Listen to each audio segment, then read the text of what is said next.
Günaydın güzel ruhlar. Bugün sizinle kısır döngüler ve kader planı hakkında konuşmak istiyorum. Kendi bilgilerimi. Çok güzel bir mevzudur canlar. Eminim ki bu canlıdan sonra kader planı ve kader çizgimiz hakkında çok derin kuantumsal bilgilere sahip olacaksınız. Bakın canlar, kader çizgimiz sessiz matematiği vardır. Evrende hiçbir şey boş boşuna değildir. Her bir şey kuantumsal açıdan matematiksel sisteme sahiptir. Ve bu sistemin farkına vardıkta, bu sistemi tamamıyla alıp kabul ettikte hayatımızda mucize bir değişimler olacaklar. Biz hayatı okumak derken neyi anlıyoruz canlar? Evren, Allah, yaratıcı bizimle hep işaretlerle konuşur. Bir nevi semboller gibi düşünebilirsiniz canlar. Bu semboller hayatımızda önemli rol oynayır. Her zaman zaten bizimle konuşuyor ama biz farkındalığımız yüksek olduğu anda, farkındalığımızdan hayatı okuduğumuz anda bakıp göreriz ki aslında hayat çok mürekkep, çetin bir yer değildir. Okumaya başladığın anda evren sana bir takım işaretlerle yön gösterir. Bakın canlar, kader çizgimiz neden ibarettir kuantumsal açıdan? Her birimizin külli irade deyilen kaderimiz vardır. Külli iradede bizim için sınırlı bir alan çizilmiştir canlar. Mesela benim bu ev benim alanımdırsa, bu ev kadar benim kader planım, kader çizgimde bu kadar alan verilmiştir bana. Ve sanki düşünün ki etrafımızda bir elektriksel bir çizgi vardır. Bu çizgiden geçilmemesi, bu çizginin aşılmaması gerekiyor. Ama biz ne yapıyoruz canlar? Bu çizginin üzerine çıktığımız anda oradan bize bir takım sinyaller gelir, bir takım alarm signalları gelir. Niçin? Sen bu alanın dışına çıkmışsın. Tamam mı canlar? Her birimiz bazen söyleniyor ya sonsuz ve sınırsız olanlarız. Tabii ki sonsuz ve sınırsız olanız. Ama bu sınırın içinde de bizim için müeyyen bir alan verilmiştir canlar. Bu alanın dışında biz sonsuz ve sınırsız olabiliyoruz. Yani mesela Rabbim bana müeyyen bir kader planı çizmiştise bu kader planının içinde ben kendimi tekamül ettirip kuantum sıçraması edebilirim canlar. Yani bu oda benim alanımdırsa bu odada ben istediğim her bir şeyi yapabilirim canlar. Oturabilirim, uyuyabilirim, çay içebilirim. Yani burası benim alanımdır. Ben bu alanın dışına çıkamam canlar. Yani cüzi irade bundan ibarettir. Ama külli irade yaradanın bizim için bu odanın içinde sonsuz ve sınırsız potansiyelleri vermesidir. Bakın canlar, cüzi irade neden ibarettir? Bu odanın içerisinde ben her neler yapabilirimse bu benim yüksek potansiyellerimden irəli gelir. Yani potansiyelim olduğu müddetçe ben burada istediğim alanı oluşturabilirim. Mesela bir odamız olsa canlar, o odanı düzenlemek, kendi zevkimize göre düzenlemek bizim cüzi irademizdir canlar. Yani istediğimiz zaman koltuğun yerini değişebiliriz, odanın başka formalarını değiştirebiliriz, değil mi? Bu bizim rahatlığımıza uygun olarak odamızı düzenlememizdir. Ama biz bu odadan dışarıya çıkamayız canlar. Yani sınırlıdır.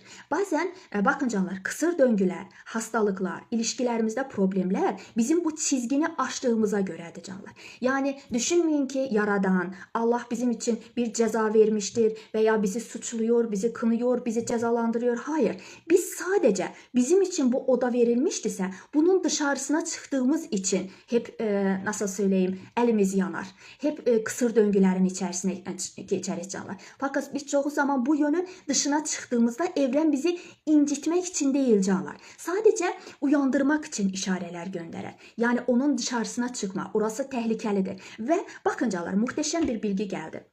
Eğer şimdi şu anda bu oda benimdirse ben burada tehlikesizliyim. Yani hiçbir burada tehlike yoktur canlar.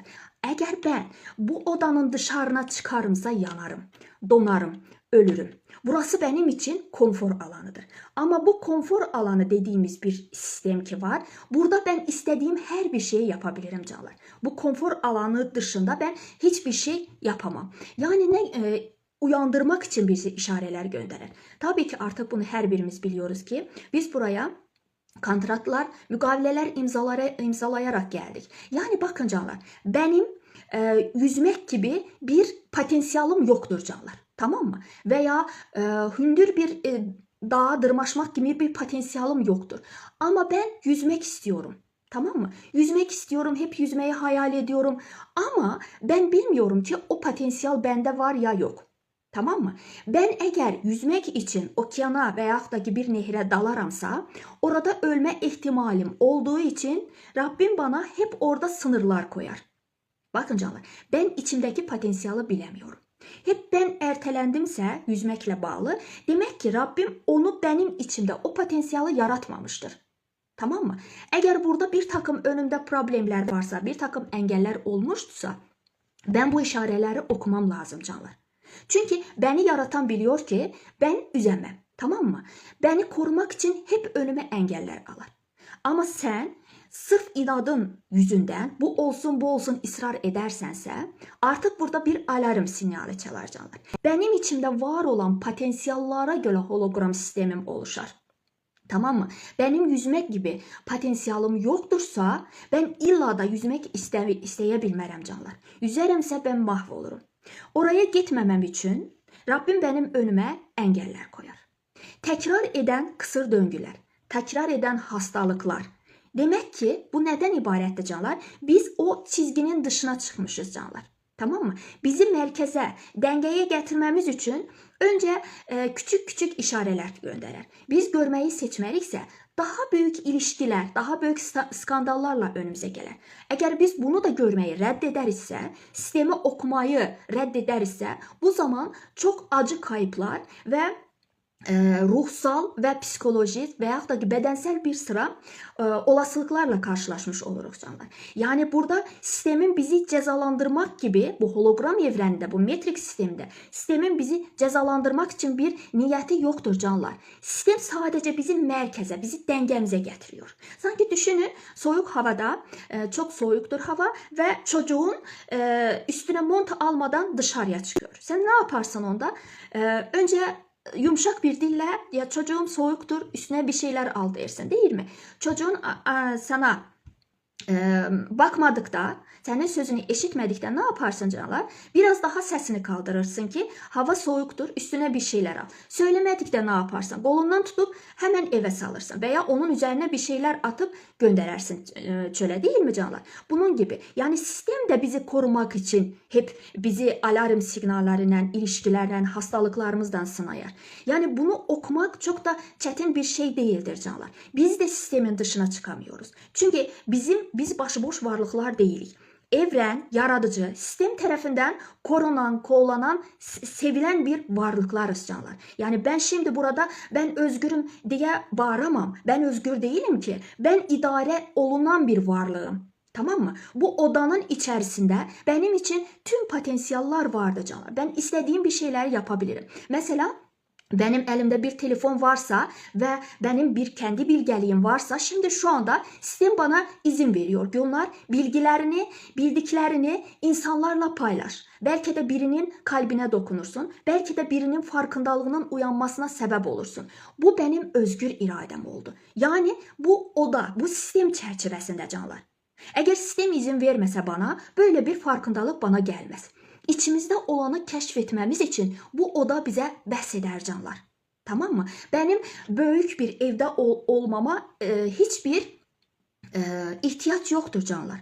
Yani sen şimdi şu anda bilgini insanlarla paylaşmak istiyorsunsa, biri yani bana ve bütüne faydalı olmak istiyorsunsa, senin bir telefona, bir de küçük bir alana, bir de bir internet şebekesine ihtiyacın var değil mi? Şimdi ben bu odada, bir köşede bunu yapabiliyorumsa, kendi odamda, kendi çerçevelerimde, kendi bilgi alanımda. Mesela ben bir psikolog olarak, bir bilinçaltı uzmanı olarak ben kendi farkındalığımı, kendi uzmanlık alanımdan size konuşabiliyorum canlar. Ben tarih bilmiyorum. Ben diğer farklı mesela felsefeni o kadar derinden bilmiyorum. Çünkü o benim ilgi alanım değil. Benim o potansiyelim yoktur canlar.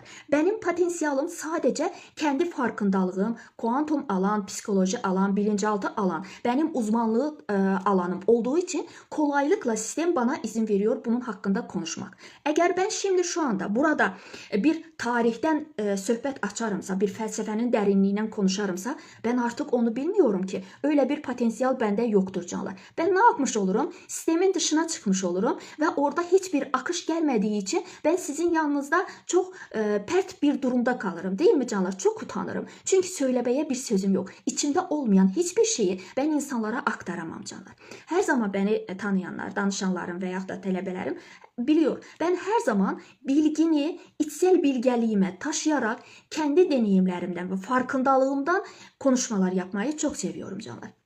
Çünkü herkesin farklı kapasitesi vardır. Herkes kitap okuyarak bir şeyler anlayamaz. Çünkü kitapta öyle cümleler var ki oraya sadece yüksek bilinç, yüksek farkındalıklı olan insanlar alıp kabul edebiliyor. Tüm insanlara bu bilgileri aktarmak, farkındalığı paylaşmak ve kendilerinin farkına varmaları için mütləq ki bizim daha basit, daha yalın bir sözlərlə, yani içsel bilgeliğimizle bir şeyler aktarmamız lazımdır canlar. Yani herkesin bilmesi için bunu daha basitləşdirmeliyiz canlar. Kitap cümleleriyle, daha büyük terminlerle insanlara bunu aktardıkta çok farklı bir durumlar ortaya çıkar. Yani bakın canlar, kuantum düzeyinde hiçbir şey, hiçbir olay rastlantı değildir. Yani her titreşim, her karşılaşma, her kayıp ve her başlangıç bizi kendi merkezimize, dengemize getirmek için olacaklar. Yani evren dışarıdan müdahale etmiyor bize. Tamam mı? Dışarıdan bir müdahale yoktur. Sadece içimizdeki hakiki benliğin yolunu açıyor. Yani sen Gülnar bu odadan çıkamazsın. Yani burası senin alanındır. Bu oda dışında içinde hangi potansiyeller varsa bununla insanlara aktarım yap. Tamam mı canlar? Bu ne içindir? Bakın muhteşem bir bilgi aktaracağım canlar size. Sanki düşünün ki bugün böyle bir farkındalığa vardım canlar. İnsan çok okumakla, farklı eğitimler almakla değildir canlar. Her bir bilgini içsel olarak bilgeliğe geçirmemiz lazımdır. Mesela düşün ki senin buzdolabında farklı 10 tane malzeme vardır. Değil mi? Ama sen bunları göremiyorsun. Başka birinin evindeki farklı mahsullerde sanki gözünüz var ki onlar olsa da ben ondan bir takım bir şeyler pişirsem, yemek pişirsem, değil mi canlar? Ama sen kendi buzdolabında olduğunun farkında değilsin. Halbuki bunlar ziyan olabilir. Bunlar çürüyebilir, değil mi canlar? Ne yapıyor? Evren senin kapını, pencereni bağlıyor. Niçin? Sen dışarı bakamayasın. Senin evinde olan hangi şimdi şu anda erzaklar varsa bunlarla bir şeyler yap.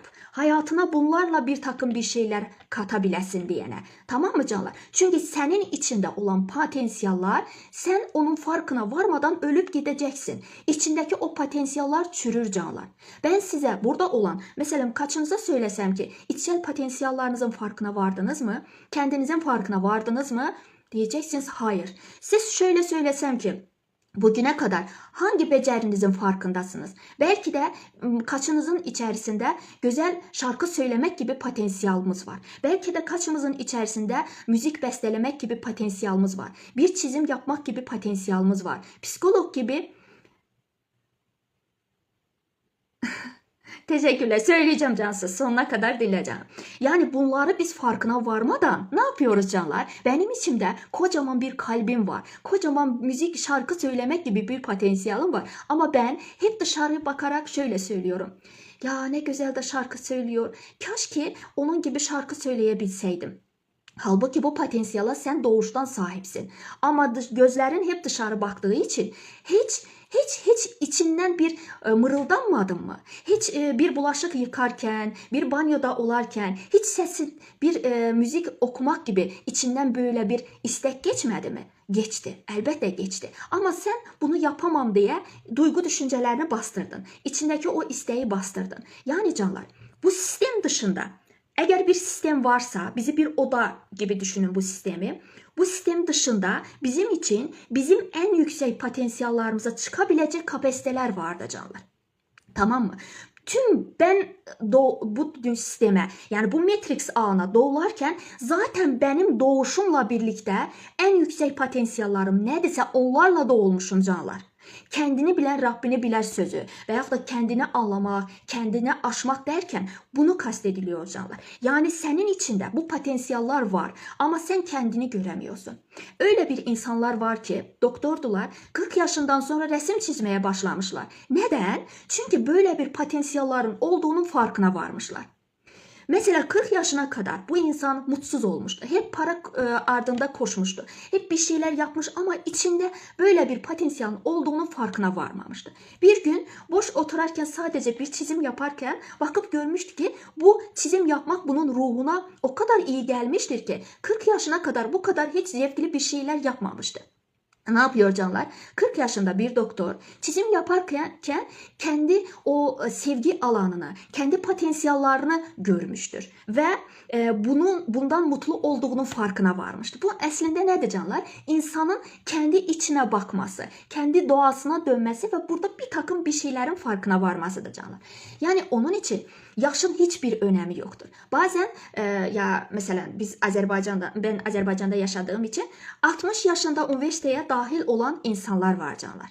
Tamam mı? Sanki torunları yaşta olan bir çocuklarla okuyan insanlar var. Niçin? Niçin? Çünkü 60 yaşında şöyle söylemişti. Benim böyle bir potansiyelim var. O yaş faktörünü nəzərə almamışdı canlar. Yaşın hiçbir önemi yoktur. Tamam mı?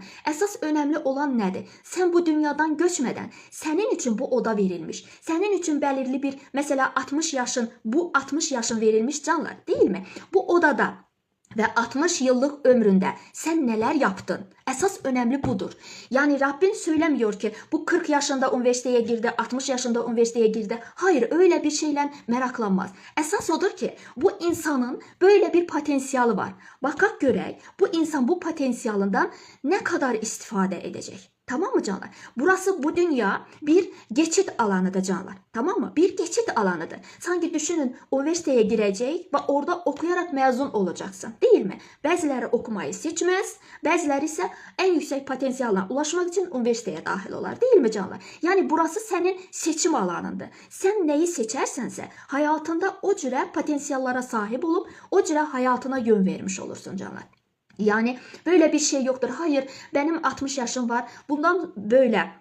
Bundan sonra ben ne yapabilirim? Hayır, öyle söylemeyin. Tamam mı canlar? Ölümüne bir gün kalmış bile kendi potansiyelini keşfeden insan hep gözlerini yani bu dünyaya gözlerini mutlu şekilde yumar. Çünkü düşünür ki ben hayat amacımı buldum. Ben kendimi buldum. Ben nasıl mutlu olacağımı buldum canlar. Yani kendi hayat deneyimlerimden. Ben çok geç işe atıldım canlar. Üniversiteyi bitirdikten sonra çocuklardan dolayı, ev durumundan dolayı çalışmadım. Ama hep içimde insanlara bir şeyler aktarmak, kendi bilgeliğimden, kendi bilincimden bir şeyler aktarmak gibi böyle bir sevgi vardı canlar. Hatta internet bile olmadığı anda, mesela Instagram 2 yıldır artık işletiyorum. Aynanın karşısında hep böyle konuşurdum canlar. Neydi? Bu benim yaşam amacımdı canlar. Ben bu dünyadan göçmeden bunun farkına varıp bunu eyleme hem bana hem bütüne hayırlı olsun diyene bunu kendi hayatımın bir parçasına çevirdimse ne mutlu bana canlar. Demek ki ne oldu canlar? Benim potansiyelimin farkına varmam için, benim insanlara ulaşmam için illa da benim maddi gücümün çok olmasına ihtiyacım yoktur. Büyük bir odada, büyük bir evde oturmaya teşekkürler. Yani oturmaya ihtiyacım yoktur canlar. Tamam mı? Allah bu kadar bana malzeme vermişse ben bu malzemelerden neler ortaya çıkaracağım? Esas önemli olan bunlardır canlar. Mesela çok büyük bir evde oturan, maddi geliri haddinden artık çok olan insanlar var. Ama bendeki cesareti olmayan, kendinin farkına varmayan insanlar var. O büyük bir evlerde, o villalarda dönüp dolaşıp ne yapabilirim diye hep içinde mutsuz bir şekilde dönüp dolaşan insanlar var canlar. Tamam mı? Yani bakın canlar, ne zaman, ne mekan, ne insanlar, ne olaylar, hiçbir şey sizin önünüzde engel değildi canlar. Kısa ve net söylüyorum size. Çünkü kendi hayatımdan hep söylüyorum. Kendimin önümde öyle bir bariyerler vardır ki canlar, hiçbir zaman aklıma gelmezdir ki bir gün ben şöyle odamın bir küncünde, bir yerinde böyle sizinle konuşabilirim canlar. Bu benim hayallerimin ötesinde bir şeydi. Çünkü çok keskin bir qadalar, çok keskin bir kurallarda büyümüş, böyle bir yerde yaşayan bir insan olarak benim şöyle bir canlı açmam da insanlarla böyle danışmam mı? Yani hayalimin ötesinde bir şeylerdi canlar. Onun için hep ben danışanlarıma böyle yön vermeyi seviyorum canlar. Hiçbir şey önünüzde engel değildir. Eğer bu odanın içindesinizse istediğiniz her bir şeyi edebilirsiniz canlar. Bunlar sizin potansiyellarınızın içerisine dahildir. Tamam mı? Hiçbir şey sizin önünüzde sadece ve sadece sizin düşünceleriniz, duygularınız, korkularınız, verdiğiniz anlamlardır canlar. Bundan başka önümüzde hiçbir kes yoktur. Burası benim hayatımdır. Burası benim hologram sistemimdir. Bu oda bana ait, tamam mı? Bu odaya gelenler ve gidenler olacak her zaman. Ama hiçbir kez bana kadağa koyamaz ki buradan dışarıya çıkmak veya çıkmamak, bu odadan ne yapıp yapmayacağım bana aittir canlar. Eğer ben yıllarla böyle bilgimi paylaşmak istiyordum ama önümde engel zannettiğim insanlar ki var. Onlar da zanlardı. Çünkü ben hak vermediğim anda hiç kes bana dokunmaz. Hiç kes benim önümde engel olmaz canlar. Yıllardır bunu kendi hayatımdan, deneyimlerimden yani yola çıkarak söylüyorum canlar. Benim tutak ki kocam izin vermez dediğim anlar aslında kocam diye bir şey yoktur. O benim içimde olan korkudu. Ben buranı aşamadığım için, kendi hayatımın direksiyonuna geçmediğim için, hayatımın iplerini elime almadığım için kendi korkaklığımı hep dışarıya doğru aktardım canlar. Onlar öyle dedi, bunlar böyle dedi. Hayır, öyle bir şey yoktur. Tamam mı? Senin içindeki korkular dışarıya yansıyar. Tamam mı? Sen önce içinde olan korkuları yendikçe içinde olan bir takım dualitedir ya burası. Üçüncü yani burası bir dualite alanı olduğu için bizim için bir iyi bir kötü var. Bir olar var ve bir olmaz var. Biz nötrleştikte, korkularımızı sevgiyle dönüştürdükçe bakıp görürsün ki aslında etrafında bir şeyler yok. Bir kesler yok canlar. Senin korkun kendinden kendine. Senin bariyerin kendinden kendinedir canlar. Yani onun için ya o öyledir.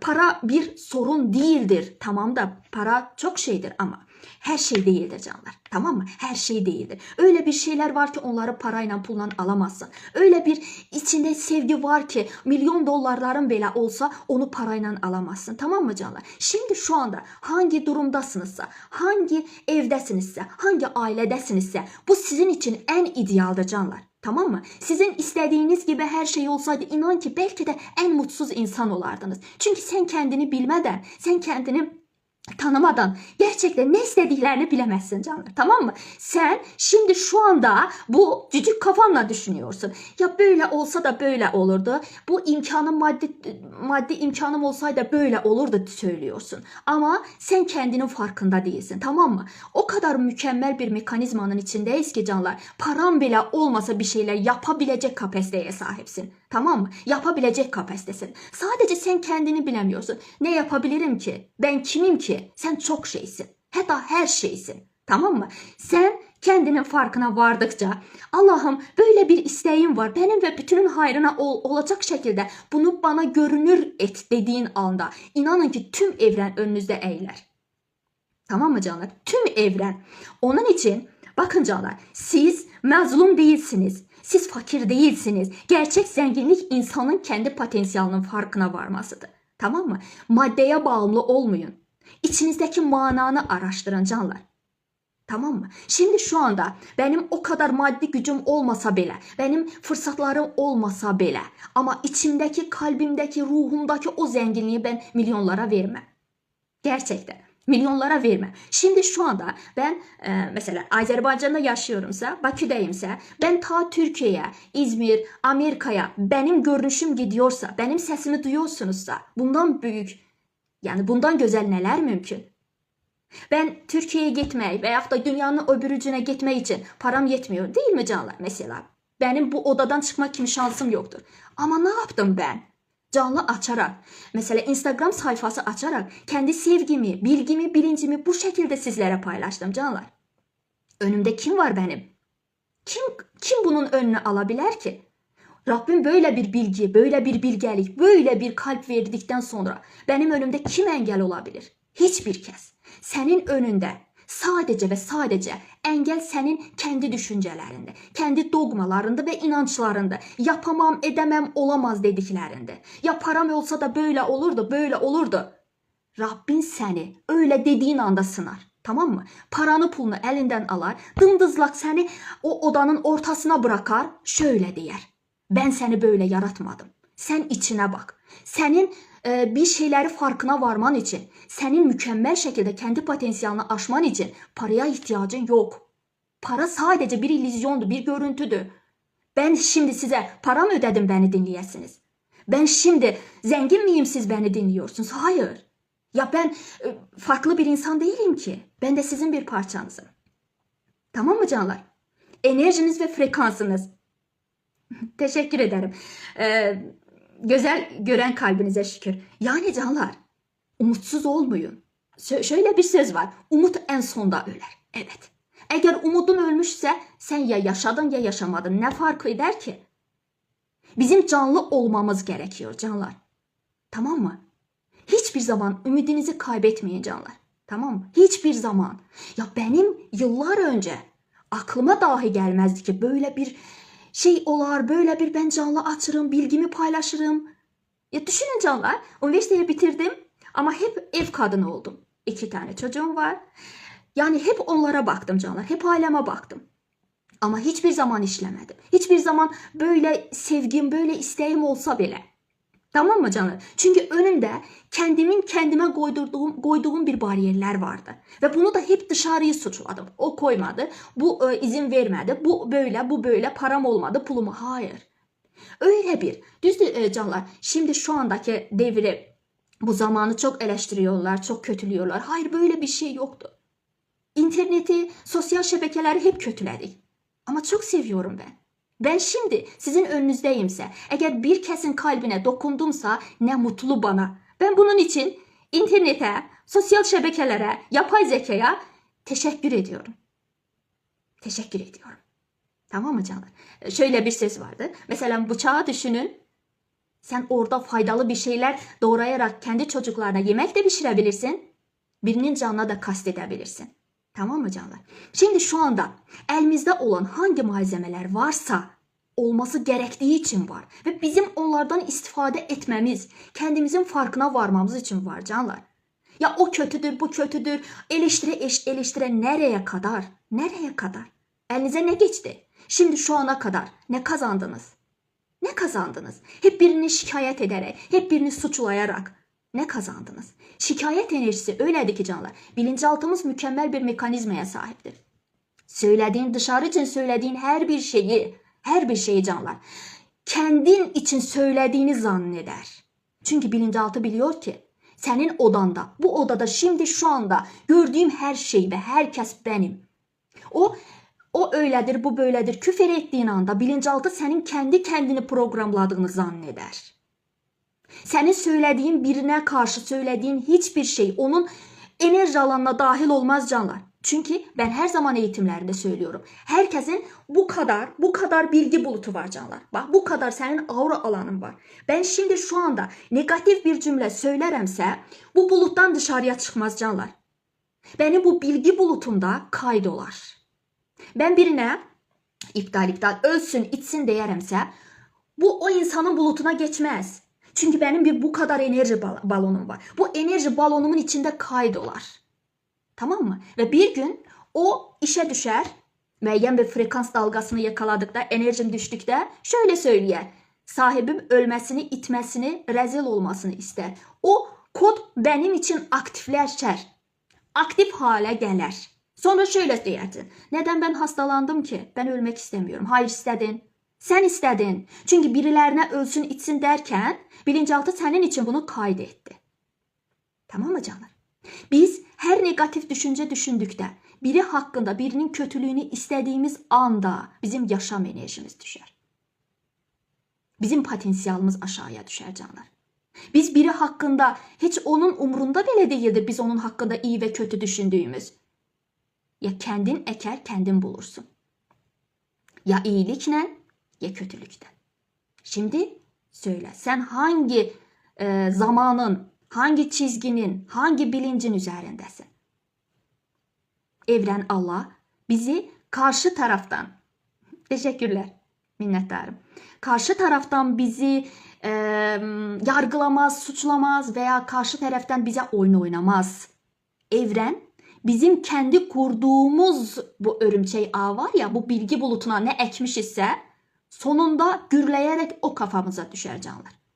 Bir bulut gibi düşünün. Bulut nasıl oluyor? Buharlanır yerden, güneş vasıtasıyla buharlanar. Su buhara çevrilerek bulut yaranar ve bulut yağmur gibi tezden bizim üzerimize yağar. Muhteşem bir farkındalığı olacak canlar. Bu da böyledir. İçimizde bir güneş var. İçimizdeki bir öz var, bir ben var. Ve içimizdeki de 70% bedenimiz sudan ibarettir canlar. Ne oluyor? O güneş oradan, güneş parlayarak, bizim yaşam enerjimiz parlayarak bedenimizdeki sular buharlanıyor. Tamam mı canlar? Sen o buharlandığı anda negatif mi düşündün, pozitif mi düşündün? Sen öz bulutunun içerisine hangi düşünceni, hangi frekansı ekledin de sonda oradan yağan yağışlar, yağmur seni ıslattı. Tamam mı canlar? Bu yağmur ya həzin, ılık üzerine yağar. Senin o yanmış kalbini ısladar, seni arındırar. Ya da sel olar seni boğar. Kendi kurduğun o buludun, kendi yarattığın o sistemin içinde kendi kendini boğarsın canlar. Sel olar üzerine yağar. Nefes alabilmezsin. Seni öldüren, seni çürüten, seni hasta eden muhteşem bir farkındalık oldu canlar. Senin o buharlandığı anda hangi frekansta olmalıdır? Tamam mı canlar? Şimdi şu anda buraya katılanlar kendinize sorun. Hangi frekanstasınız? Hangi düşüncedesiniz? Hangi tezliktesiniz? Şimdi şu anda kalbinizin ta derinliğinde, ta merkezinde hangi düşüncedesiniz canlar? Ya düşünün, muhteşem bir farkındalık oldu. Canlını onun için seviyorum canlar. Akışta gelen bilgilerine. Ya düşünün, gerçekten düşünün. İçimizde güneş var. Tamam mı? Zaten ben evrenin bir parçasıyım. Zaten ben küçük bir evrenim. Ben içimde dünyanı taşıyorum canlar. Güneş de içimde, ay da içimde, yıldızlar da içimde. Farklı yerlerde. İçimde kocaman bir, mesela mide çakramızı bize güneş söylüyorlar. Orada büyük bir güneşimiz var. Ve o güneş ığıl bizi istiyor canlar. Tamam mı? İstiyor. Ve suyun da bir hafızası vardı canlar. Bedenimizin de 70% sudan olduğu için güneş oradan benim bedenimde olan o suyu buharlattığı anda ben o buhara hangi komutu verdim? Ben o buhara neyi söyledim? Ve buharlanarken benim bu bedenimden o su, o güneş vasıtasıyla, yani buharlanan su benim bu kadar bilgi alanıma, bu bilgi bulutuma dahil olarken ben buradan neyi kodladım buraya? Tamam mı? Önemli olan budur. Ben şimdi şu anda bu güneşin, bu buharın vasıtasıyla bedenimde hangi düşünceni kodladım canlar? Burası bir matrix alanı ama matrix senin içindedir. Tamam mı? Dışarıda bir şey yoktur. Sen kendin oluşturdun. Örümcek ağı gibi öyle bir alan oluşturdun ki kendine, duygu düşüncelerinden, korkularından, tamam mı? Yargılarından, kınaklarınla. Şimdi o bulutlar, o bulutun içerisine, bu bilgi bulutudur canlar bunlar. Evrende hiçbir şey madde değildir. Her bir şey enerjidir. Her bir şey frekanslı ve titreşir. Ama bu titreşimin içerisinde bu frekanslar başıboş frekans sadece enerji değildir. Her bir frekans ve her bir enerji bilgi taşıyor canlar. Bilgi. Şimdi benden buharlanan hangi düşünce ve frekanstayımsa bu bilgi bulutuma dahil oldu değil mi? Bilgi bulutumda aktifleşerek benim hayatımda görünür olur. Sen dışarıya söylemiş gibi, küfür etmiş gibi, onu eleştirer gibi görünüyorsun ama bunların hepsini bulutuna depoluyorsun. Bir gün o bulut birbiriyle tokuştuğu anda, bu tokuşma anı nasıl oluyor canlar? Öyle bir farkındalık paylaşım sizinle. Bunu tetikleyen bir hadise, bir olay olduğu anda. Mesela sen hep birini suçladın, hep yargıladın değil mi? Hep bu güneşin buharlandırdı senin duygu düşüncelerini. Şimdi şurada böyle bir kocaman bir siyah buludum var. İçinde negatif duygu düşünceler var. Hep Allah o kadar merhametlidir ki, o kadar bağışlayandır ki. O kadar. Ya böyle bir bize zaman tanıyor. Belki bunlar farkına vardı.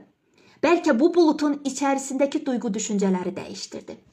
Ta ki sen onun farkına varana kadar canlar. Bakıp gördü ki hayır, böyle bir farkındalık yok sende.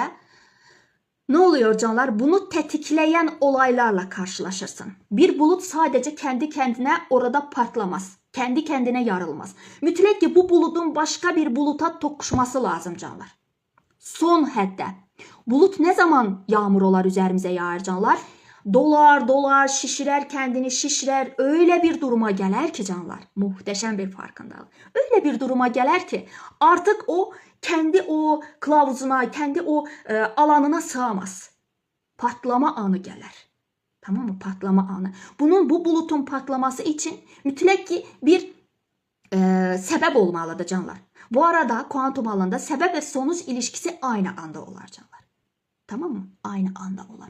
Sen şöyle söyleme ki mesela bu bulutun var da biri ona dokundu da o yarıldı da yağmur üzerime yağdı.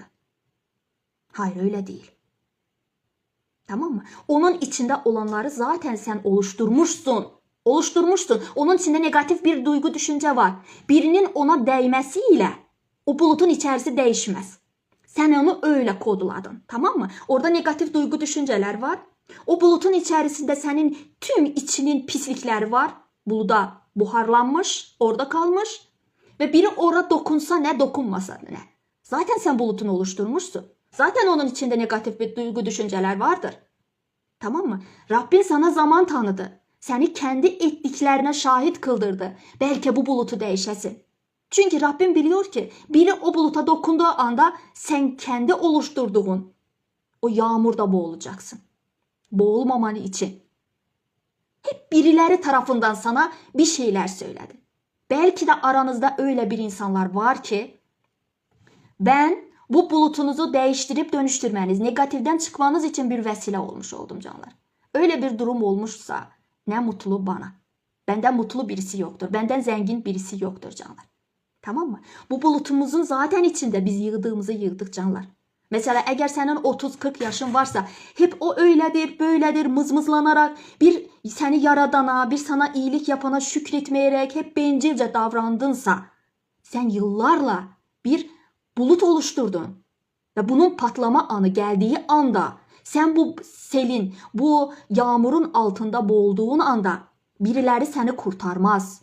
Çünkü birileri seni buradan kurtarması için hep senin önüne çiçekle, böcekle, bir mısrayla, bir kitapla senin önüne geldi. Ya uyan, kendi farkına var, negatiften çık, her şey kendi kendinedir, kendi matrix alanını oluşturdun ama sen farkına varmadın. Burada suçlu kim? Suçlu kim? Onun için canlar. Karşınıza bir negatif bir olay çıkıyorsa karşıdakini günahlandırmak, suçlamak yerine kendini sorgula. Ne yaptım? Ne yaptım? Ben kendi alanımı kendim zehirledim. Bir oda düşünün canlar. Bir oda düşünün. Hep burada sigara kullan. Hep de pencereni kapını açma. Ne olacak? Tüm o sigaradan çıkan tüm nikotin, tüm tüslü senin odanı boğacak. Sonra sen şöyle söylüyorsun. Odanın havası çok kötü de nefes alamıyorum. Asma oldum. Neden olmasın ki? Hiçbir odanı havalandırmadan, hep burada dayanmadan sen sigara kullandın. Ve şimdi buranın kokusunu ya bura böyledir demeyin ne yeri var ki? Ne yeri var ki? Bu sadece suçlama ve karşıdakini günahlandırma, hep bencilce, çocukça. Biz her şeyden sıyrılmak istiyoruz canlar. Ya 40 yaşın olabilir, 50 yaşın olabilir, 60 yaşın olabilir. Ama hala hepimiz çocuk kafalıyız. Hepimiz ergenleriz canlar.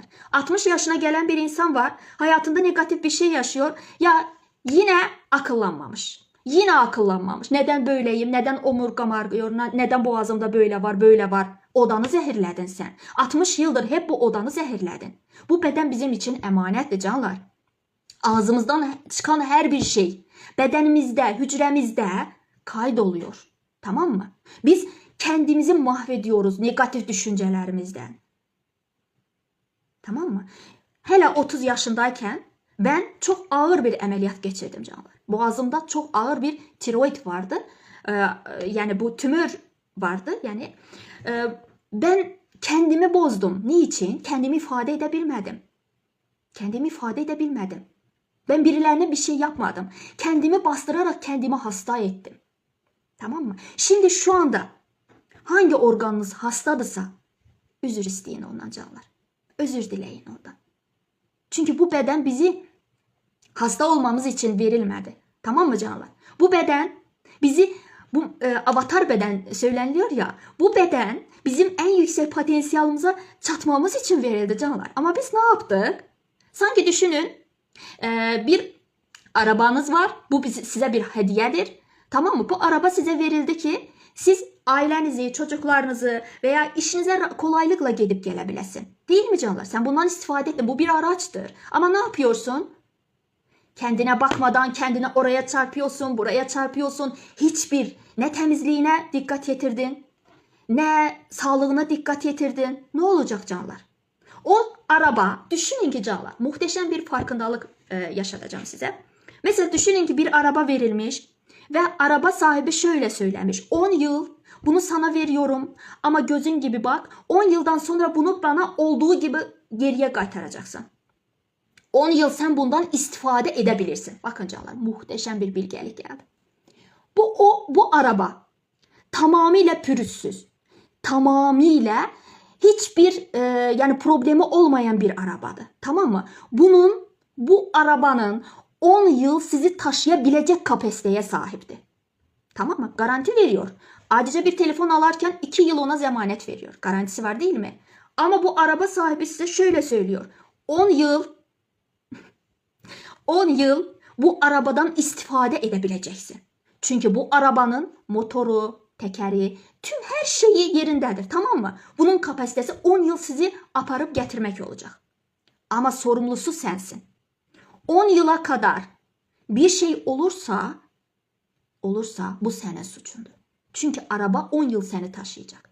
Sen ne yapıyorsun canlar? Temizliğine bakmıyorsun, yanacağına bakmıyorsun, kendini oraya buraya vuruyorsun, dikkat etmiyorsun. Bir yıl sonra araba tanınmaz bir hale gelir. Ne yapacaksın canlar?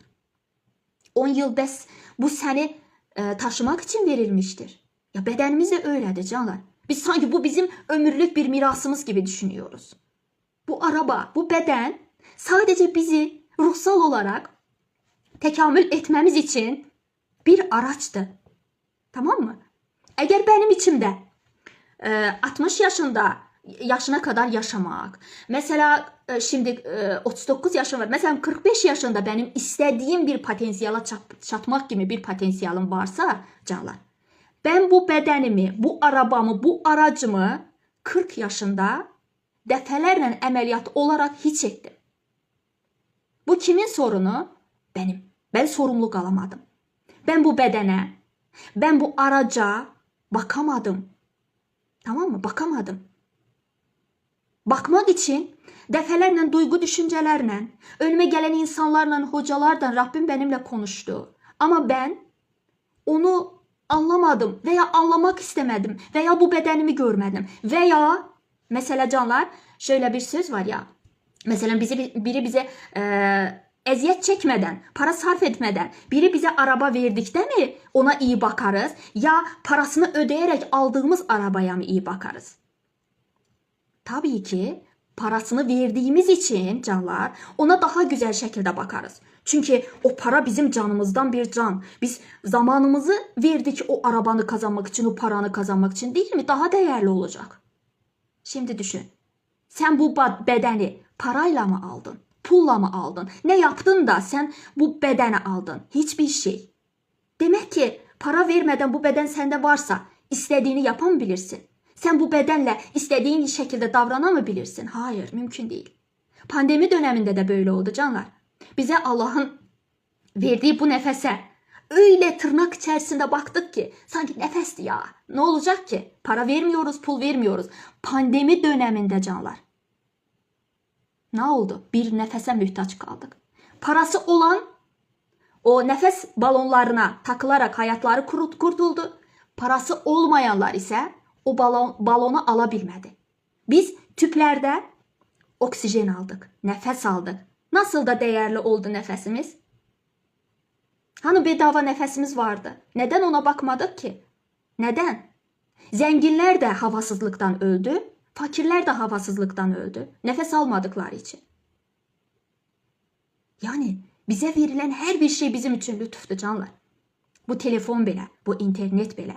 Şimdi şu anda Azerbaycan'da, Bakü'de çok güçlü bir yağmur yağıyor. O yağmur bile lütuftu canlar. Şöyle boş boşuna konuşmadım ben. Bilgi bulutu, bu bulut. Şimdi düşünelim canlar. Şimdi dışarıda mucize bir yağmur yağıyor. Bakalım görelim.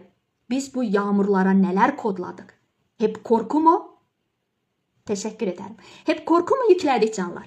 Mesela tüm bu frekanslar, yani içimizde olan korkuları söyleyerek, dedikodu ederek, şikayet ederek ne yaptık canlar? Hep atmosfere verdik değil mi? Havaya verdik bu negatif duygu düşünceleri. Ve şimdi yağmur olarak üzerimize yağacak. Tamam mı? Ama şöyle bir şey var. Mesela ben hep güzel şeyler... Teşekkür ederim. Var olasınız. Mesela ben hep güzel düşünceler ürettimse, insanların kalbine dokunmak istedimse, içimde muazzam bir sevgi enerji varsa, o yağmur üzerime yağarken, zaten burası bir dualite ve bumerang yasasına uygun olarak o sevgi olarak benim kalbime yağacak canlar. Yani ben şu canlını bitirdikten sonra dışarıya çıkarak şükürler olsun Allah'ım, ne güzel de yağıyorsun, ne güzel de lütuftu diyerken, o yağmurun her bir damlası canlar kafamdan dökülerek, süzülerek tüm bedenimi tamamıyla arındıracak. Çünkü neye nasıl bakarsınsa hayatına öyle gelir canlar. Yani ben yağmura şimdi beni arındıran bir lütuf gibi bakarımsa o benim lütfum olur canlar. Ama biri, teşekkür ederim, şifa olsun. Ama biri şöyle dese, üf bu yağmur da nereden yağdı, öyle de olsa böyle, nasıl olur? O yağmur sel olar, onu boğar canlar. Tamam mı? Etrafta her bir şey, Tolkien'lerin bilgelik kitabı var canlar. Şöyle bir şey vardı. Obyekt birdi canlar. Mesela yağmur birdi değil mi? Yağmur yağıyor şimdi şu anda Bakü'de. Yağmur yağıyor. Ama ne yaptın? Ona nasıl bakmandan çok aslı bir şeyler vardı canlar. Yağmur birdir ama verdiğin anlamlar senin içindeki, teşekkür ederim, varlığınıza şükür. İçimizdeki o duygu, düşünceler onu anlam yüklüyor canlar. Yani dışarıdan sen bir şeyler almazsan, tamam mı? Senin için dışarıya doğru akar canlar. Günler önce ben bir yazı yazmıştım. Evren bizimle düşmanca davranmaz. Hiç kimse benim düşmanım değil. Ben evrene içimden akıyorum. Tamam mı? Evren sabitti. Frekanslar var, dalga var. Evet var. Her şey titrer şimdi.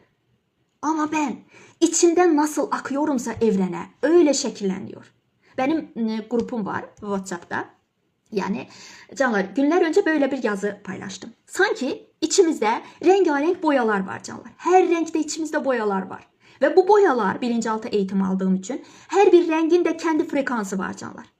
Tamam mı? Mesela siyah renkler, gri renkler enerjisi ve frekansı düşüyor olan renklerdi. Mor, turuncu, pembe renkler ise Tamam şifa olsun. Bu renkler ise nasıl oluyor canlar? Enerjisi ve titreşimi yüksek olan yani renklerdir. Ne yapıyorum? İçimde tüm renkler var canlar. Tüm renkler var.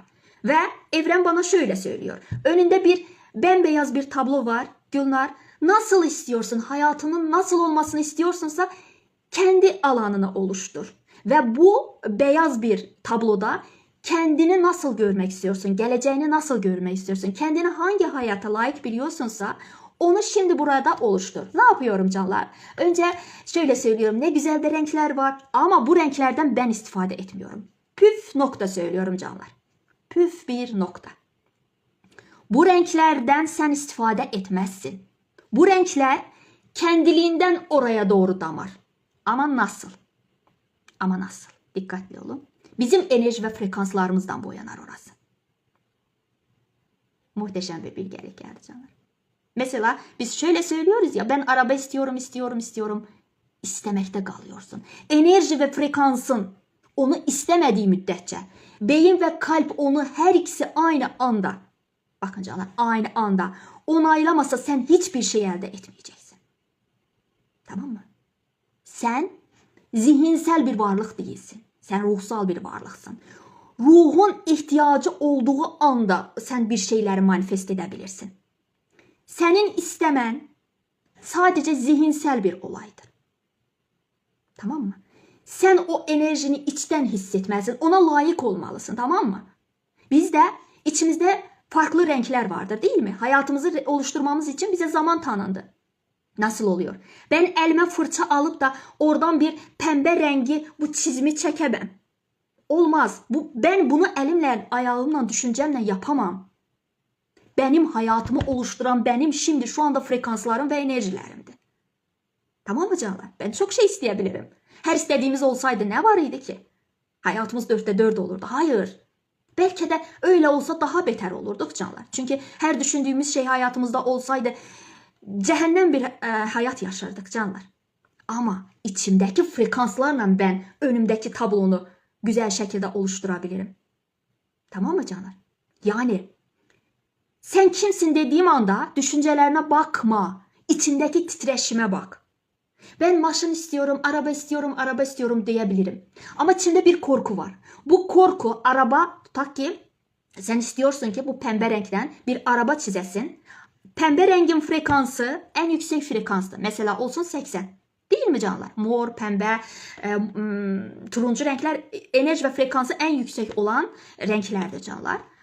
Değil mi? Mesela pembe bir araba istedimse bunun frekansı 80'dir. Ama ben içimde bu arabanı düşük frekansta 5'lerde 10'larda bir frekanstan istiyorum. Tamam mı canlar? Olmaz ki. Çünkü arabanın frekansı ve o pembe rengin frekansına uyumlanmam lazımdı. Ben araba zihinde, ben araba isterken kalbim onu onaylıyor mu? Bakıyorum hayır. Arabayla bağlı içimde dogmalarım, inançlarım ve korkularım var. Burayla bura eşdeğer değildir. Ne yapacağım canlar? Herkes söylüyor ki bizi idare eden zihnimiz de hayır. Kalbimizdi. Kalbimizdi. Kalbimizin yaydığı manyetik alan zihnimizden 5000 kat daha büyüktür. Sen şöyle söylüyorsun. Kalbim benim içimdedir. Hayır, sen kalbinin içindesin. Kalp öyle bir manyetik alan ki senin tüm hayatını içine alar canlar. Nasıl yaptım? Ben araba istiyorum. Zihnimde odu. Ama kalbimden çıkan enerji 20'dir. Burada kalp bakıyor, enerji bakıyor. 20 frekansına hangi renk uygundur? 20 frekansına mesela gri renk uygundur. Ne yaptım ben? Araba isterken pembe bir çizim, bir araba çekmek yerine içimdeki frekans 20 olduğu için 20'lerde de mesela her bir hayvanın da bir simvolu vardır canlar. Yani simvolların da müəyyən bir frekansları vardır. Mesela anka quşu, pegasus, ejderhalar bunlar frekansı en yüksek olan heyvanlardır canlar. Anda onu elimizden geçirmemiz bile bizim frekansımızı anda yükseklere kaldırar.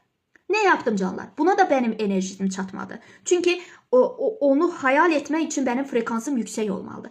Ben içimden 20 frekansında olduğum için 20 frekansına gri renk uygun olduğu için ve gri renge uygun olarak yani 20'lere uygun olarak bir çizim, bir hayvan resmi ben dışarıya doğru bu tabloma çizdim. Mesela gri renkte bir bulut çizdim. Burada gri renk olduğu için ne yapıyorum canlar? Benim önümde bir ekran var. Ekranda gri renk bir bulut var veyahut da bir hayvan var, boynuzlu vəhşi bir heyvan. Ben ona bakıyorum diyelim ya bu hayvan nereden geldi önüme ki? Ben bunu hayal etmedim ki. Ben araba hayal ettim. Şimdi önümde ekranımda sadece gri bir hayvan var. Tamam mı? Gri bir hayvan var. Şöyle söylüyorum. Yaradanı suçluyorum, insanları suçluyorum. Bu gri neden benim ekranıma düştü? Hayatını sen oluşturdun. Sen oluşturdun. O gri rengi sen çıkardın içinden. O hayvan senin içinden çıktı, hologram sisteminde belirdi. Ben onu oraya koymadım ki. Ben senin hologramında değişiklik edemem. Ben senin hologramına bir şeyler yaratamam, bir şeyler koyamam. Herkesin kendi hologram sistemi, kendine özen. Tamam mı? Sana özen. Ben orada bir şeyler değişemem. Sen hayatını kendin değişmeye karar vermeden hiçbir psikolog, hiçbir psikiyatr senin hayatını değişmez. Çünki sənin hologram sistemini sadəcə sən görə bilirsən. Danışmanlığımı aldığım anda, məsələ canlar, biri öz problemini danışdığı anda, o nə qədər konuşsun, mən onun hologramını 50-60% görə bilirim canlar. Yerdə qalan bir muamma. Çünki onun bilinçaltından nələr axdığını mən biləməm. Tamam mı? Dərin içsel yolculuk anında böyle bir bilinçaltı, mesela teta seanslarında böyle bir bilinçaltından böyle bir şeyler çıkar ki sen aslında bunu istiyorsun ama bilinçaltında bundan korktuğun için aslında senin ihtiyacın olan budur. Sen sözüne aldanma. Sen arka planda hangi orada bir takım reaksiyonlar varsa onu ortaya çıkar. Tamam mı? Sen kendini hep pozitif insan gibi algılayabilirsin ama öyle değil. Senin içindeki frekans belirliyor. Tamam mı canlar? Ne söyledik? İçimizde gri renk, frekansımız 20 olduğu için içimizde de 20'lere rast gelen bir gri renk varsa gri renkten dışarıya doğru bir sıçrayış ettim. Hologram sistemine bir vahşi hayvan çizdim canlar. Şimdi oraya bakıyorum. Bunu değişmek olur mu? Tabii ki olur. İçindeki frekansı değiştiğin anda, hayvanı değiştiğin anda artık senin frekansın 50'lerdedirsə, mesela 50 frekansında orman olabilir, güzel bir nehir olabilir, güzel bir şehir olabilir. İçinden onu geçirdiğin anda ne yaptın? Frekansın 20 olduğu için, mesela 50 frekansında olduğu için artık 50 frekansına neler gelir? Yeşiller gelir. Mesela 50 frekansına mavi renkler gelir. Güzel ışıl renkler gelir canlar. Mavinin farklı tonları gelir.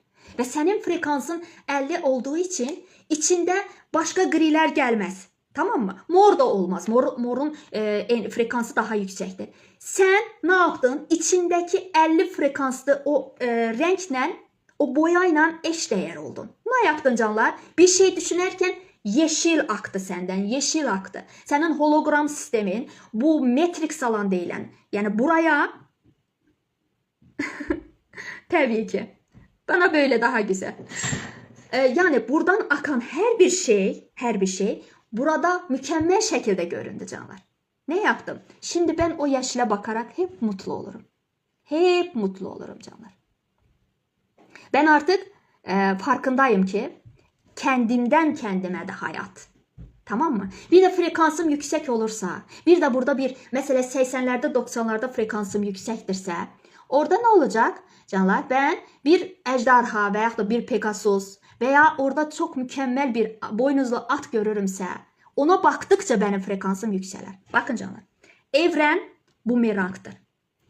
Önce ne oluyor? Hayatının mimarı sensin. Önce içinde o frekansı oluşturdun ve hologram sistemine buradan senin iç dünyana yansıdı ve burada çizimler yaptın. Ne olacak canlar? Artık senin içeriğiyle işin bitti. Artık sen hologramla baktın, değil mi? Hologramla baktın. Baktın ki orada yeşillik var, orada bir Pegasus var veya orada bir ejderha var, anka kuşu var. Oraya bakarak hep mutlu olursun canlar. Tamam mı? Ona göre söylüyorum ki her zaman eğitimlerimde hologram sisteminden memnun değilsinse bunu asanlıkla, kolaylıkla değiştirebilirsin. Çünkü içimizden dışarıya doğru akar evren. Mevzudan biraz daha çok yayındım canlar. Farklı bir yere doğru. Demek ki böyle daha güzeldir. Size farklı bir şeyler anlatmak isterdim canlar.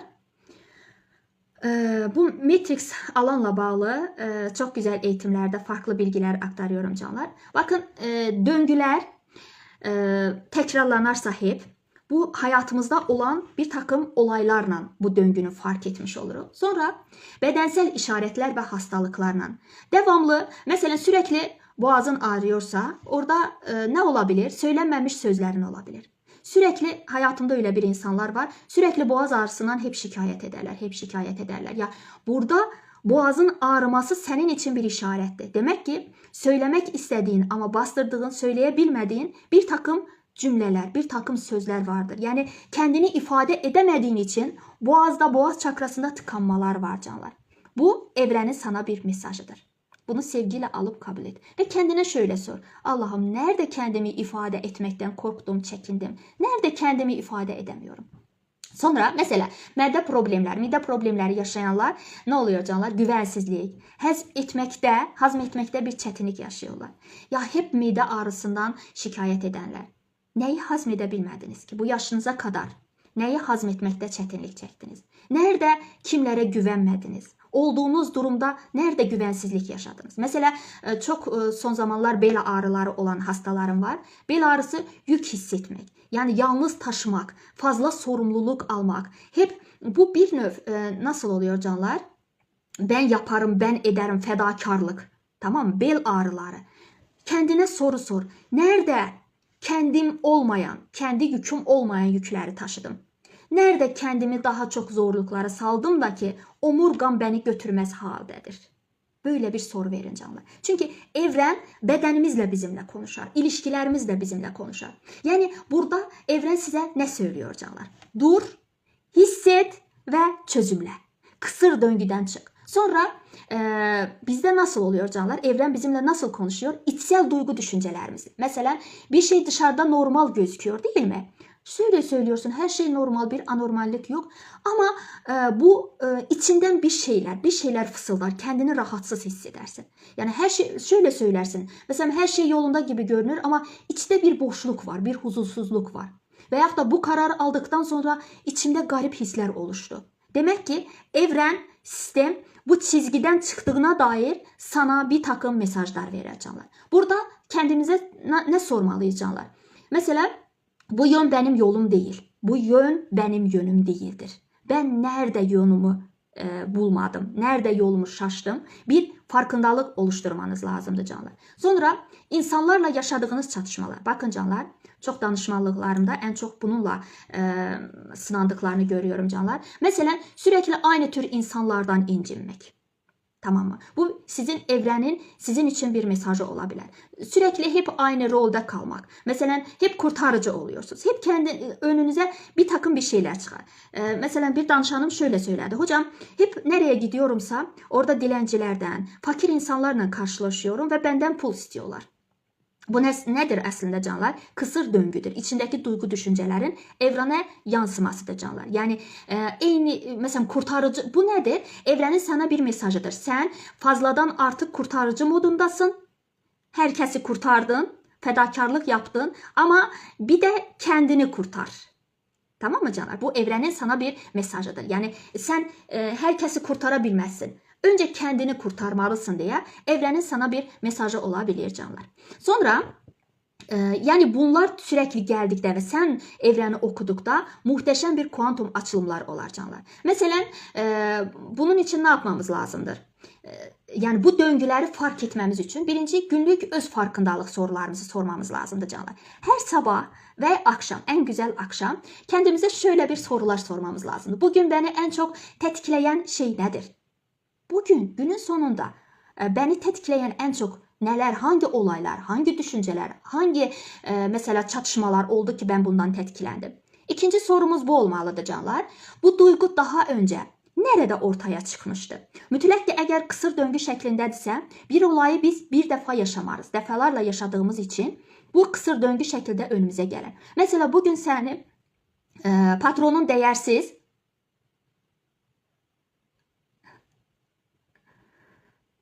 evet. Mesela bugün patronun seni incittisə, içinde bir kırgınlık, bir kızgınlık hissi yaşadın değil mi? Bugün bunu yaşadın. Ama ilk ne zaman ben bunu yaşadım? Yani bu duygu, kırgınlık, kızgınlık bugün sende ortaya çıkmadı.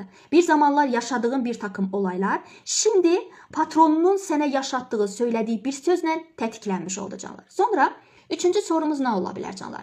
Bu durum bana kimi hatırlattı? Mesela bu psikolojide böyle bir şey var.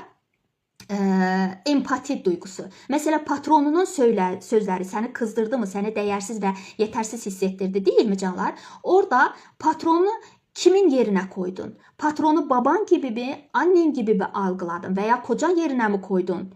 Ya mutlak ki bizim hayatımızda olan insanlar, mesela birine kızgınlığımız anneden şiddet görmüşüzse, annemiz bizi değersiz, yetersiz hissettirmişse, sonradan biz mesela yuva kurarak göçtüğümüz ailede mesela kocamız aynı annemizin davrandığı gibi bizi davranar canlar. Biz şöyle söyleriz. Annem gibi bu da beni değersiz hissettiriyor. Yani burada olay senin kocanla değil. Olay başlanma anındadır. Annenle problemin olduğu için, oranı dönüştürmediğin için, kocan bunu içinde dönüştürmek için aynı sorumluluğu alar ve senin hayatına gelir döngüler şeklinde canlar. Bura bir püf nokta olsun sizin için. Şöyle söylersiniz. Herkes bana aynı cüre davranıyor. Herkes dediğim bir kəsdir. Kod aldığın andı. Tamam mı? Annen seni değersiz, yetersiz hissettirmişse, sen orada çözümlenmeyen bir inanç varsa, orada Allah sana bir şeyler göstermek istiyor. Ama sen ısrarla görmek istediğini değil, göreceğin şey değil, görmek istediğin şeyi görersin. Şikayet enerjisinde olduğu için, bunun çekirdeğinde olan annenin senin hayatına katacağı erdemi görmediğin için, şikayet enerjisinde olduğu için annen birdirsə min olur. Tamam mı? O etrafında seni değersiz hissettirdiklerin annenin kopyalarıdır. Annenin duygularının kopyalarıdır. Herkesle boğuşmak yerine dön annenle barış. Burada barıştığın anda nasıl oluyor canlar?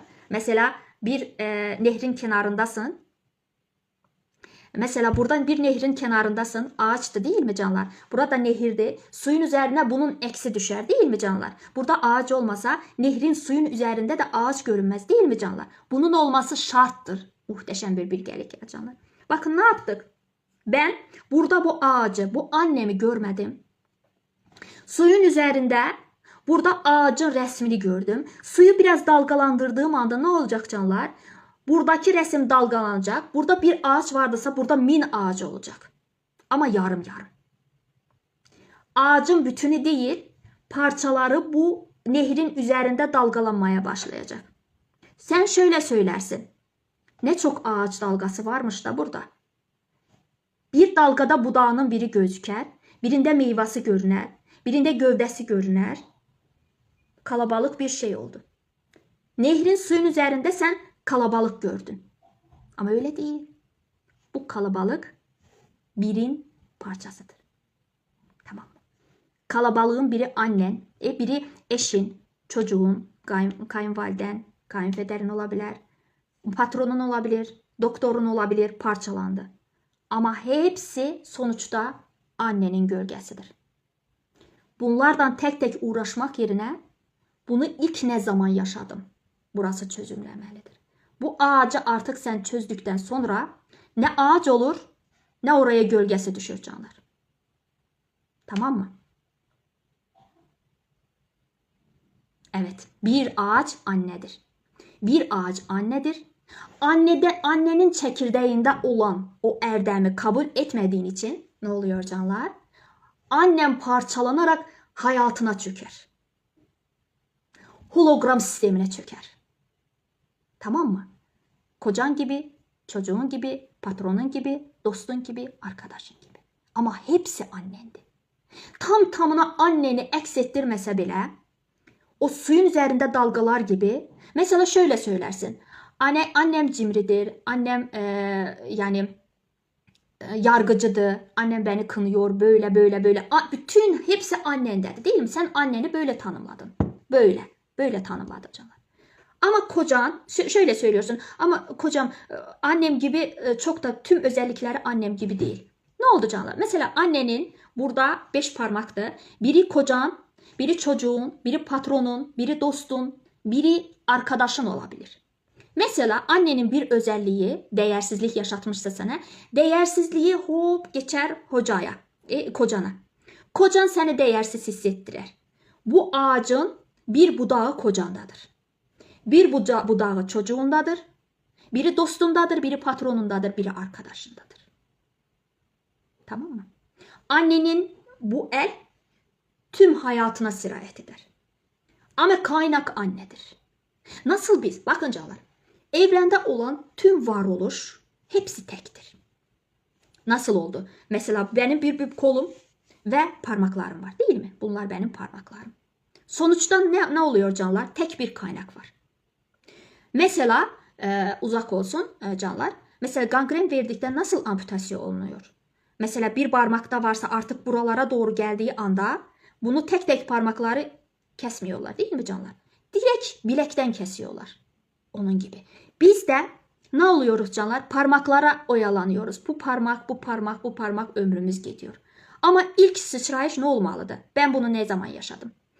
Zaten kuantum seansları, theta healing seansları sırf bunun içindir. İlk ne zaman yaşadın? Kökten bunu hallettiğim anda bu parmaklar kendiliğinden çözülür canlar. Artık annemin özelliklerini taşıyan,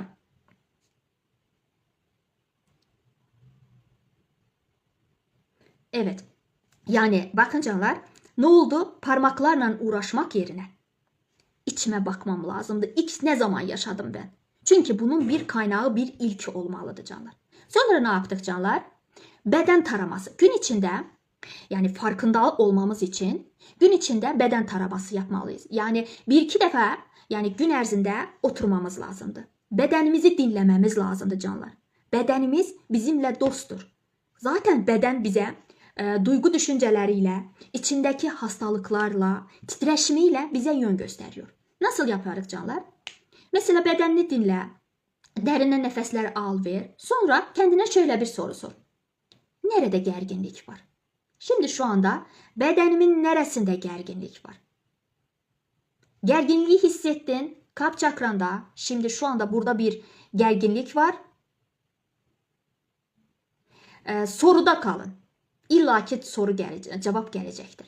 İlla. Bunun için zihnini dinginleştirmen lazımdır. Nefesine dönmen lazım. Çünkü burada o kadar ses var ki, o kadar kalabalık var ki, yaradandan gelen sesi sen dinleyemiyorsun. Bunun için teta frekansına inmemiz lazımdır canlar. Beynimizi sakinleştirmemiz lazımdır. Ve ummadığın anda bir farkındalıkla o senin önüne gelir. Bakın canlar, ne yapıyoruz? Önce nefesler aldım. Derinden nefes alıp veriyorum. Sonra bedenimi tarayarak bakıyorum. Nerede? Bedenimin neresinde bir ağırlık var? Mesela mide çakramda. Midemde sanki bir taş gibi bir oturmuş bir şey var canlar. Sonra şöyle söylüyorum. Hangi duygu orada sıkışmış hissettirir? Yani burada taş gibi kalan midemde hangi duygum olabilir? Duyguya bakıyorum. Derinden oraya doğru nefes alıp verdikçe bakıp görüyorsun ki sanki orada bir yetersizlik bir duygusu var. Yetersizlik duygusudur. Sonra elini oraya koyarak şöyle söyle. Bu duygu bana ne söylemek istiyor? Bu duygu beni sıkıştırıyor, değil mi? Her bir duygu bizim parçamızda canlar. O duygu boşuna orada olmamıştı. O duygu senin kırılma anındır. Bir yerde kırılmışsın, bir yerde üzülmüşsün ki o travma olarak senin mide çakranda blokaj yaratmıştı canlar. Yani beden döngülerin haritasıdır. Bedenini okuyarak, oradaki enerjileri fark ederek əslində bedenin seninle muhteşem şekilde konuşuyor canlar. Sonra tekrarlanan olayları yazmaq en gözəldir canlar. Yani mesela son bir ile kadar tekrarlanan 3 olayım hangisi? Son bu bir ilde en çok beni üzen 3 olay, aynı olay. Mesela şöyle söylersin. Patronum benim maaşımı kesti, yani benim paramı kesti. Yani ben buradan ihanete uğradım. Sonra kocam bana ihanet etti. Sonra da çocuğum yalan konuşarak bana ihanet etti. Son bir yılda 3 defa ben ihanete maruz kaldım. Maruz kaldığım her bir şey benim kısır döngümü gösteriyor canlar. Yani orada ortak nedir? Patronum ihanet etti, kocam ihanet etti, çocuğum yalan söyleyerek ihanet etti. Burada ortak olan nedir? Yani sen hangi roldasın ki sana kocan ihanet etti? Senden çıkmayan hiçbir şey bumerang olarak sana dönmez. Senin içindeki hangi duygu var ki merkezde? Kocan sana ihanet etti, çocuğun sana ihanet etti, patronun sana ihanet etti. Yani burada bir defa ihanet yaşadın, görmedin. 2 defa yaşadın, görmedin. 3. görmedin. Orada görmen olan, yani görmen gereken şey nedir? Mutlaka ki o olayların içinde görmen gereken erdemin vardır. Kuantum sıçrama ettiğin bir erdem vardır canlar. Sen göremediğin için bir yıl ərzində 3 defa, 4 defa defalarla aynı sen ihanete uğradın. Bir akıllansana. Çünkü orada görmen gereken bir şey var. Evren seni incitmek istemez. Allah seni incitmek istemez. Ama senin o olayın içerisinde olduğun anlamdı mı, inançdı mı, her nedirse onu görmen için tekrar önüne gelir. Bunu fark etsen. Tamam mı? Evren seninle ilişkilerden dolayı konuşar. Onların vasıtasıyla konuşar canlar. Birinin sana ihanet etmesi aynadır. Sen kendi kendine ihanet etmiş oldun. Sen nerede kendini ihmal ettin? Nerede kendine ihanet ettin? Her gün sabah spora başlayacağım. Mesela çok ağır bir diyabet hastasısın. Sana mesela doktorun her gün yürüyüş etmeni istiyor değil mi canlar? Kendine bakmanı istiyor. Sabah sabah kaliteli bir hayat yaşamanı istiyor. Sen şöyle söylüyorsun. Yarın o bir gün edeceğim. Sen ne yaptın burada? Kendi bedenine ihanet etmiş oldun. Bu ihaneti sen kendine yaptın. Kendine yaptığın için, evren senin aynan olduğu için kocan sana ihanet eder, çocuğun ihanet eder. Verdiğin hangi sözü tutmadın? Nerede kendini erteledin? Nerede kendine, ruhuna, bedenine ihanet ettin? Önceden söylediğim gibi bu beden bizim aracımızdır. Bu araca nerede? Yani burası bizim Kabe'mizdir. Kalbimiz bizim sığınağımızdır. Bu bedene nerede ihanet ettin ki önünde sana ihanet eden insanlarla karşılaştın canlar? Yani bu çalışma döngünün kökünü açar canlar. Tekrar bu çalışma döngünün önünü açar. Sonra ne yapmamız lazımdı? Sessizlikte ve yavaşlamamız lazımdı canlar. Bakın biz bir şey illa ısrarla olsun söylüyoruz. Ama ruhumuz bedenimizden ayrışmış formadadır canlar. Biz zihinle bir şeyler istiyoruz. Ama ruhumuz ona sanki biri önde kaçıyor. Zihin, beden önde kaçıyor. Ruhumuz arkada kalmış formadadır. Sen bedenle, zihinle bir yerlere varamazsın. Senin desteğe ihtiyacın vardır. Bu destek illa da dışarıdan olmak mecburiyetinde hiç değil. Senin yegane ihtiyacın olan şey senin ruhunun seni desteklemesidir canlar. Tamam mı? Sanki biz ruhsuz robotik varlıklarız. Biz kuklayız. Bizi idare etmek mümkündür. Evet. Ama sen kuru bir yerlere gittikdə, oradan haz almadıktan, oradan mutlu olmadıktan sonra bir yerlere gitmeyin ne manası var ki? Biz zihinsel robotik varlıklar değiliz ki. Benim ruhum burada. Sen illadaki duygu düşüncelerle çaba sarf ederek, eril enerjini aktifleştirerek bir şeyler varmaya çalışıyorsun. Bir şeyler olmak, kendini bir şeyler zannediyorsun. Ama ruh burada kalmış. Bu senin, düşünün bu 5%, bu 95%'dir. Sen 5%'le ne kadar çabalayabilirsin ki? 95% senin potansiyelin buradadır. Onun için bizim önce bu buradadır. Sen ne kadar öne gitsen bile bu yavaş gittiği için canlar sen bundan ayrışmış olacaksın. Onun için bedenin, zihnin susması lazım, şart. Sustuğu anda, sen burada yavaşladığın anda ruhun yavaş senin bedenine dahil olacak ve sen bir bütün olacaksın. Sonra şöyle söyleyecek sana ruhun. Nereye gitmek istiyorsun? Ben buradayım. Sana yardımcı olacağım. Yeter ki sen mutlu ol. Onda kalbin ve zihnin birlendiği için senin istediğin onun istediğiydi zaten canlar. Tamam mı? Allah bize bir şeyi murad etmese biz onun hayalini bile kuramayız. Sadece biz neden tezahür ettiremiyoruz? Biz hep bu kafayla gittiğimiz için, hep aksiyon aldığımız için. Hayır öyle olmaz. Öyle olmaz. 5% sen bir şeyler yapamazsın. Tek elle bir masanı kaldıramazsın. Senin bir ele ihtiyacın var. Bu el dışarıda değil. Bu el senin kendi içindedir, ruhundadır, nefsindedir, nefesindedir, ışığındadır. Bununla bir bütün olduğun anda bu 95% daha güçlü yanındır. Bu 5%'dir. Bu 5% sadece istekte bulunar. 95% ise senin hayatına olmak istediğin şeyleri çeker canlar. Yani beden, zihin, kalp, ruh birliği budur canlar. Tamam mı? Ben sadece robotik varlık değilim. Ben sadece düşünen varlık değilim. Ben ruhsal bir varlığım. Ben ruhumu unuttuğum için bir yerlere varamıyorum. Teşekkür ederim. Ben bir yerlere kaçarak, kovalanarak bir yere gidemem. Mesela Kızılderililerin şöyle bir şey vardır ki onlar bir müddet kaçtıktan sonra bir ağacın altında dinlenirler. Şöyle söyleniliyor ki neden burada dinlendin? Der ki ben çok ileri kaçtım. Değil mi? Ruhumun bana çatması lazım. Muhteşem bir şey canlar. Bizim meditasyon etmemiz, bizim nefes pratikleri etmemiz, bizim günde bir 5 dakika Allah'ım ben kimim? Şimdi şu anda bedenimde hangi enerji ve frekanstayım? Şimdi ne düşünüyorum? Ben kimim? Neredeyim? Diyerek kendinin farkına varman canlar. O kaçan zihni kendimize gətirməmiz və ruhumuzun da bizə çatmasına şərait yaratmamızdır canlar. Tamam mı?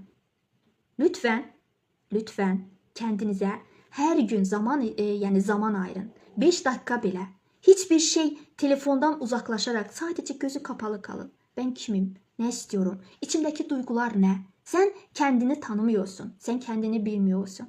Onun için hep mücadele, hep bir yerlere varmak. Nereye gideceksen ki 5%'den sen bir şeyler yapamazsın. Sadece o yürüyüş bantlar var ya canlar.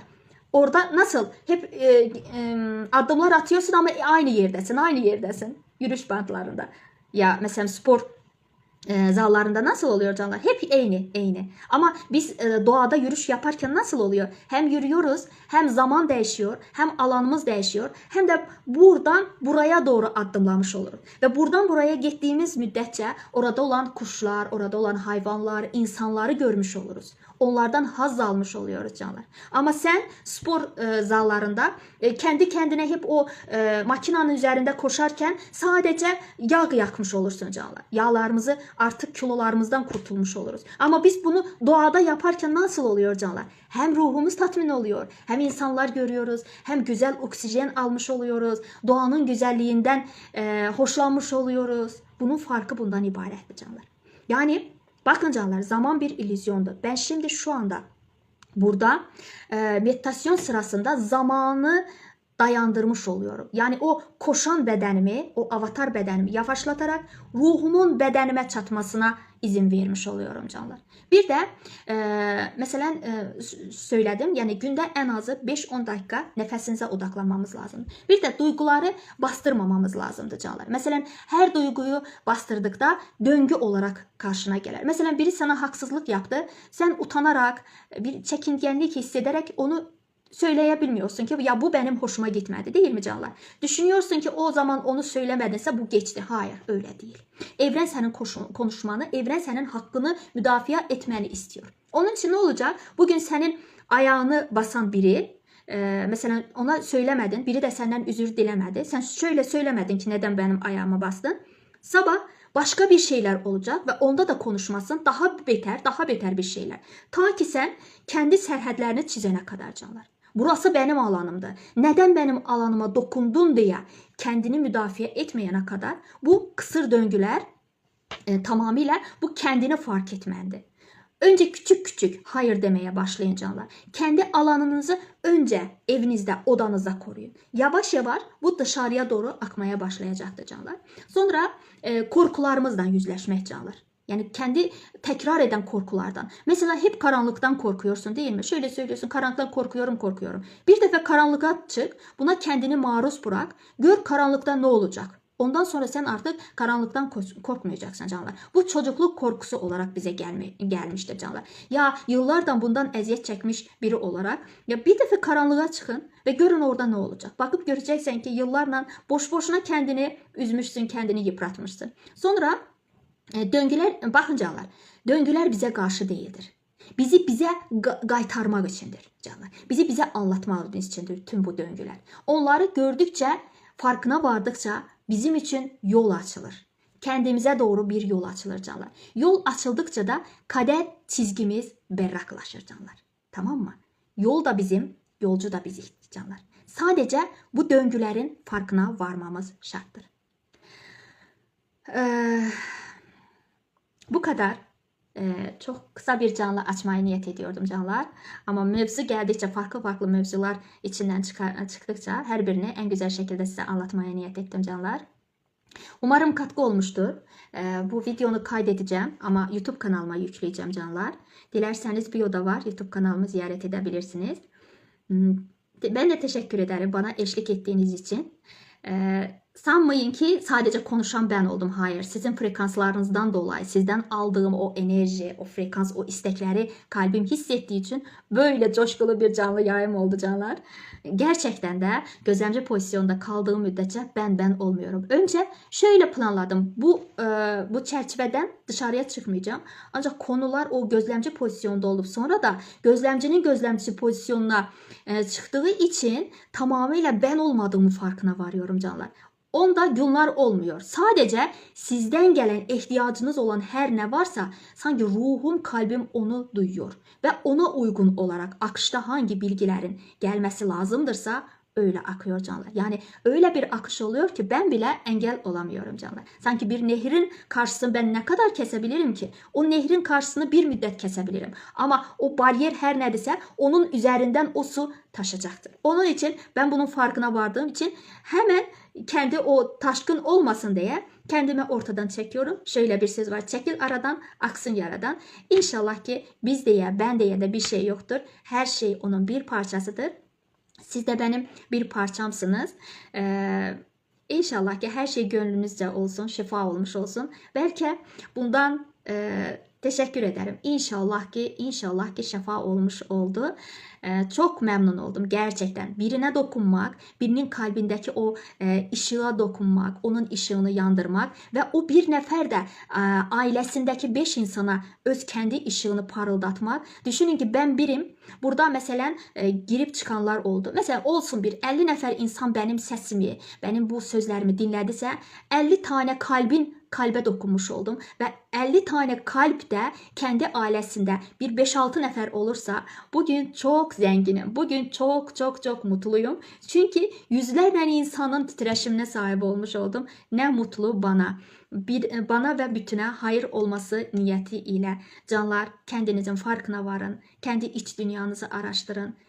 Her zaman negatif pozitif diye de bir şey yoktu canlar. Sadece titreşiminizi yükseltin canlar. Sadece teşekkür ederim. Sadece kendinizi bu olumsuzluklardan, her şey bir illüzyondu canlar. Her şey sizden sizedir. Sen dünyanı yani şöyle bir söz var. Dünya böyle olduğu için sen böyle değilsin. Tamam mı? Sen içinde böyle olduğun için dış dünyan böyle şekillenmiştir. Dünyadan şikayet etmek yerine kendi içini düzenle. Tamam mı canlar? Her şey senden senedir. Biz evrene sadece düşüncelerimizi, frekansımızı yükselterek katkı olabiliriz. Başka elimizden hiçbir şey gelmez. Doğa afetleri olsun, depremler olsun, onların hepsi bizim iç dünyamızdandır canlar. Sen bu evrene katkıda sadece bir şeyde bulunabilirsin. Kendi duygu düşüncelerini nötrleştir. Kendi frekanslarının farkında ol ve sana akan bilgilere güzel şekilde insanlara dokun. Bir insana dokunmak evrenin kalbine dokunmaktır canlar. Bir insana dokunmak tüm alemi güzelleştirmektir canlar. Yani bir insan ben ne yapabilirim deyip kendini küçümseme. Sen mikro evrensin. Sen değiştirip dönüştürenin bir parçasısın. Tamam mı canlar? Sevgiyle kalın, huzurla kalın, her daim kendinizde kalın. Şifa olsun. Hepinizi kalben selamlıyorum, seviyorum ve sağlıkla kalın.